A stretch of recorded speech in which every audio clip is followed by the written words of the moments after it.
MAYAI KABA CHINJAK की IPAKTA LUPLIBA MEEOI kaya MAHOUSHA की PUNSIda HANJILLAKNABA HOTNABADA ACHOUBA SINGTHANINGAI OIBA THOUDANG LOURGA LAKLIBA Holistic Vista Substance Use Disorder Treatment Center की Ngasi Mapal Shuba Kumon Thouram Pangthokkhre Imphal West District की Manung Channa Ningthemja Karung de Leiba Center asigi holda Pangthokpa Kumon Thouram aduda Holistic Vista Substance Use Disorder Treatment Center की Chief Functionary Lalit Sapam Clinical Psychologist Roni Yumnam amasung Medical Executive Sarat Yumnamna President Member Sing Oina Sarugyaki Center asida Hojik MAYAI KABA CHINJAK Season Narubaki Lying Chathariba in Medsinga Lunina Pangthokkiba Thouram adugi matangda Lalit Sapam Nahai Kumja English Singani Taratarutaki Sapung Lakiba Treatment Center asina Ngasi Faubada MEEOI lising ahumga chatrukun mga rom Lying Chathakre Makoi Sing adugi madungda MEEOI lising amaga chani kuntra rom di MAYAI KABA CHINJAK Thaduktuna MAHOUSHA ki PUNSIda hanjillakpa ngamle haina lawi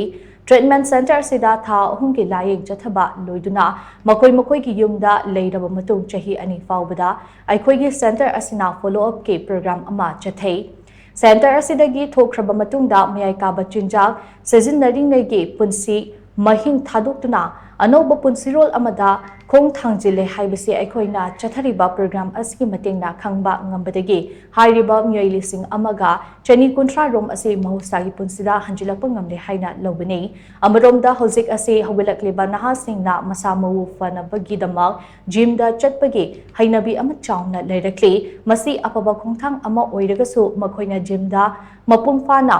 workout toba ngamnaba amasung atenba matamda masamu hena fagatlaknaba haiduna lengaknasu athingba thamkhraba termin hairiba stimulant drug ase kapagi chatnabi ama chauna leiraktabanate Hojikti hairiba drug asida laichubagi fibam ama gym chatliba nahasingda leiba horakle aikhoigi center asida su terminda addict oibadagi treatment loba MEEOI lakpa leikhre makoi sing ase layangbada psychiatrist doctor ge mateng loraga hidak thaba maramna araiba oide terminda laichubagi thawong ase matam kharage matungdadi mipainingai oiba fibam amada lakpasu yai masi khangna mama mapa oiba singnasu gym chatliba macha masu sing na yengsinbagi tangai padaba lei haina Lalit Sapam na makatana fongdoki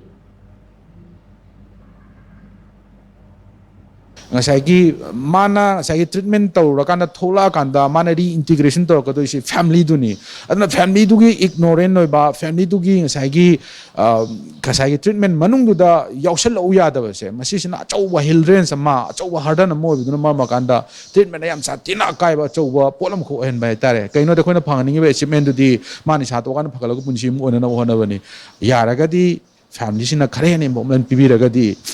treatment to the mai pak pi sang se yam satini hin gane na mai feel to jo bai tar hoji se mayam naha su ahan su adlai sabi su pakhang su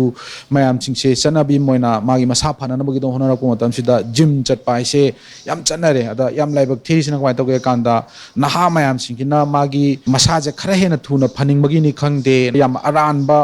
pot amoina garment gi oina su thingraba akoi termine haidena koi stimulant drug amakhak moina Seasonal kanda hujik ke haibada seasonal ura kanda lepa ngamdabagi samasya amukhak lakpase masi hujik Manipurda yam sathina achouba issue ma khara lergadi oirpasu yai ado hujik makti yamne heta paksana chare haibada di akoina claim tawbadudi yadri